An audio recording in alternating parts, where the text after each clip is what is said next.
Sinteyong yang resmi melatih timnas Indonesia sampai tahun 2027. Layak, sangat layak. Ya, kecuali bagi towel. Tapi mari kita akui, Sinteyong ini adalah sosok yang mengajari anak-anak muda Indonesia cara bermain sepak bola yang lebih energik. Bahkan dengan sangat sabar, mulai dari passing sampai hasilnya nyata bagi timnas Indonesia seperti sekarang ini. Sampai anak-anak yang mungkin baru belajar merangkak jadi kembali punya mimpi untuk bisa berlari di lapangan.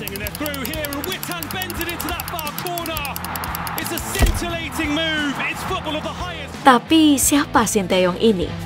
Kalau kita bicara tentang sosoknya mulai dari karirnya sebagai pemain dan pelatih, baik itu di klub maupun di timnas bisa dibilang sukses.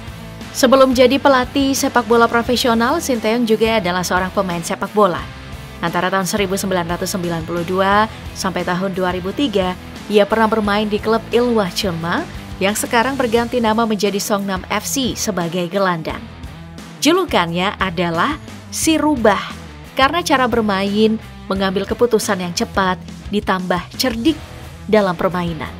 Sepanjang menjalani karir bersama Songnam Ilwah Chunma, pemain yang punya julukan si rubah ini mencetak 99 gol dan memberikan 68 assist dalam 400 pertandingan di K-League juga Korean FA Cup. Sinteyong bisa saja menjadi legenda yang berstatus one man club, tetapi sini ini justru hijrah ke Australia. Sinteyong lebih memilih untuk mencicipi panasnya Liga Australia di klub bernama Queensland Roar FC selama kurang lebih 1 tahun. Sampai akhirnya ia memutuskan untuk pensiun di usia yang sebenarnya masih tetap produktif, yakni saat berusia 36 tahun. Nah, usai gantung sepatu, Sinteyong memulai karir kepelatihannya. Bermula dari dipercaya jadi asisten pelatih di Queensland Roar FC dari tahun 2005 sampai tahun 2008. Setelah itu dapat tawaran melatih klub pertamanya, Songnam FC. Di sini, meski tidak didukung dengan finansial klub melimpah, Sinteyong bisa membawa kesuksesan seperti memenangkan turnamen paling bergengsi di Asia, Liga Champions AFC 2010 dan Korea FA Cup 2011, yang kemudian membuatnya dipanggil untuk melatih timnas Korea Selatan. Yang menarik, karir sebagai pemain, pelatih balance dengan karir pendidikannya. Riwayat pendidikannya bukan kaleng-kaleng karena merupakan lulusan Yungnam University, salah satu kampus terbaik di Korea.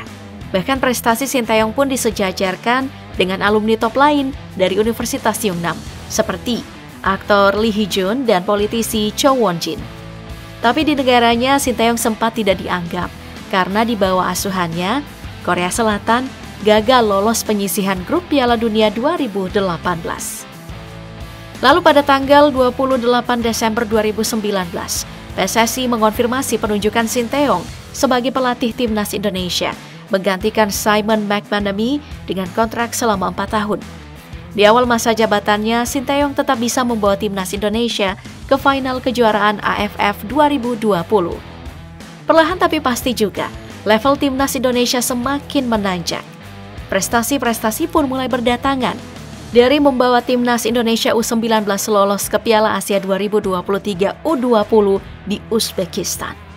Di level FIFA, ada perjalanan yang bisa dibilang tidak gampang dari Sinteyong untuk mengangkat Indonesia. Ketika Sinteyong resmi jadi pelatih timnas, Indonesia ada di posisi 173 ranking FIFA. Bahkan, sempat di September 2021, Indonesia ada di ranking 175 posisi terburuk Indonesia di FIFA. Dan itu sudah dilatih oleh Sinteyong. Tapi setelah itu posisi Indonesia naik tajam di ranking FIFA. Indonesia langsung naik 10 peringkat pada ranking FIFA Oktober 2021 dan berada di posisi 165. Sejak saat itu posisi Indonesia di ranking FIFA secara perlahan terus naik. Dan berdasarkan ranking FIFA di bulan April ini, Indonesia berada di posisi 134 dunia. Di level Asia Tenggara, prestasi yang ditorehkan Sinteyong juga tidaklah buruk. Di AFF Cup 2020 yang berlangsung pada akhir 2021 sampai awal 2022, Indonesia jadi runner-up setelah kalah agregat dengan Thailand. Karena pada leg pertama, tanggal 29 Desember 2021, Indonesia kalah telak 0-4 dari Thailand. Kemudian di leg kedua, harus puas dengan skor 2-2. Banyak yang menyebut saat itu, kalau apa yang didapat Indonesia bukanlah prestasi yang spesial, karena Indonesia sendiri bukan kali pertama menempati posisi runner-up, tapi sudah ke-6 kalinya. Begitu juga di SEA Games, tim nasional U23 Indonesia hanya berhasil meraih medali perunggu sepak bola putra SEA Games 2021 setelah menundukkan Malaysia melalui adu penalti pada laga di Stadion Nasional Median Hanoi, Vietnam. Perunggu tersebut menjadi medali perunggu kelima untuk Indonesia dari sepak bola putra sepanjang sejarah SEA Games. Sementara itu, timnas Indonesia U23 lagi-lagi harus sebagai runner-up Piala AFF U23 2023 setelah dikalahkan oleh Vietnam.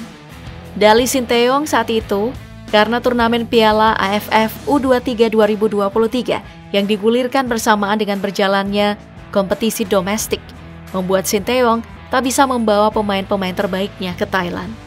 Tapi, meski tidak diperkuat 70% kekuatan utamanya, timnas U23 Indonesia bisa menembus final Piala AFF U23 2023. Vietnam akhirnya menjadi juara setelah memenangi drama adu penalti dengan skor 6-5. Hanya lagi-lagi, ini adalah yang kesekian kalinya timnas Indonesia jadi runner-up. Hal ini kemudian membuat Sinteyong dihujani kritik karena dinilai belum bisa mempersembahkan trofi Piala AFF untuk Indonesia. Meski begitu, ada banyak prestasi dari Sinteyong yang tidak bisa dianggap remeh. Yang pertama, tim nasional Indonesia mencetak sejarah baru dalam Piala Asia 2023. Apa itu? Untuk pertama kalinya memastikan lolos melaju ke 16 besar. Ya, meski akhirnya langkah timnas harus terhenti setelah kalah 0-4 dari Australia. Indonesia memang sudah 4 kali ikut Piala Asia. Tahun 1996, tahun 2000, tahun 2004, dan tahun 2008. Tapi selama keikutsertaannya belum dapat memberikan prestasi. Jangankan prestasi, Indonesia selalu kalah di fase grup. Sementara sekarang tim nasional Indonesia U23 tak berhenti mencetak sejarah baru.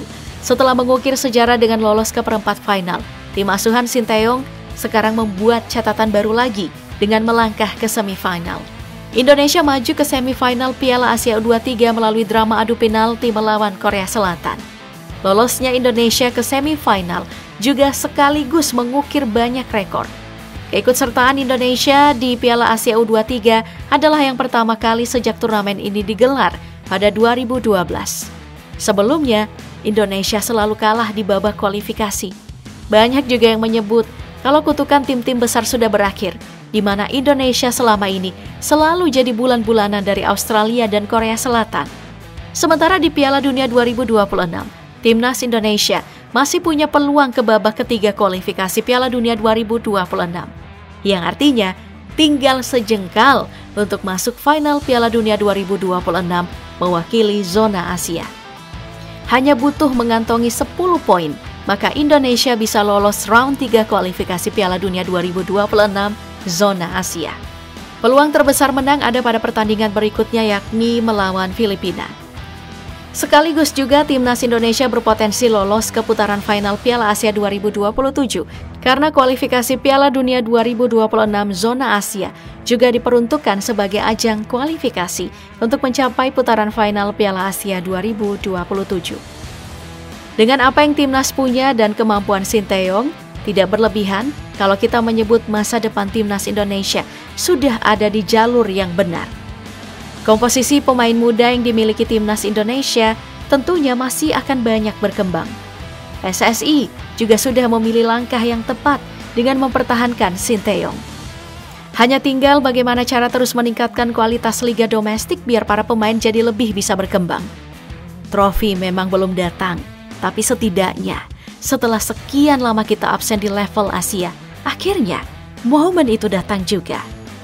Persoalan kritik, semisal Bung Tawel, Haruna Sumitro, ex-kop SSI, dan pemain Liga 2 Muhammad Tahir misalnya, sosok yang sangat sering memberikan kritikan pedas ke tim asuhan Sinteyong. Mulai dari terlalu banyak pemain naturalisasi lah, pelatih yang gagal lah, apalah. Itu lumrah. Karena Sinteyong bukan manusia yang sempurna. Dan satu pesan lagi, PSSI fokus aja pada prestasi, bukan pencitraan. Jangan jadikan lagi PSSI sebagai kendaraan politik.